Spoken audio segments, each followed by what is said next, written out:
Was The Lion King one of the hardest games to beat of all time? Let's take a trip back to the 90s, when gaming was brutal, unforgiving, and designed to test your patience. And if there's one game that broke countless controllers and shattered childhood dreams, it's The Lion King. Yeah, the Disney movie may have been all about Hakuna Matata, but the game, it had plenty of worries. Released in 1994 for the Sega Genesis and Super Nintendo, The Lion King looked innocent enough.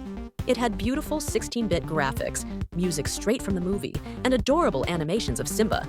But then you played it, and that's when the nightmare began. The difficulty level of this game was absolutely ruthless.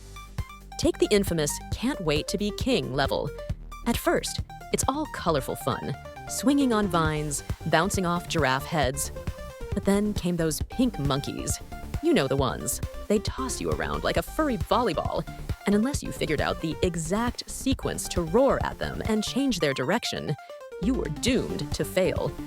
And don't even get me started on the ostrich-riding section. One wrong jump, and you're done.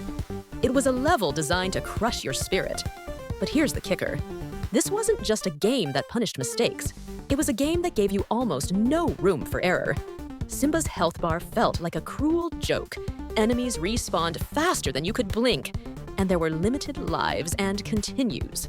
By the time you got to adult Simba, you'd already aged 5 years from the stress. And here's where it gets even more frustrating. The game wasn't designed to be hard just for fun. It was a deliberate move by the developers to make rental players suffer. Back in the day, kids would rent games from Blockbuster, and studios wanted to make sure they couldn't finish them in a weekend.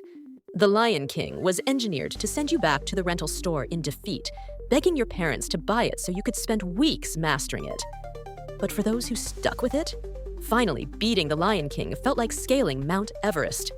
You didn't just finish a game, you earned a badge of honor. And that's why it's still talked about today.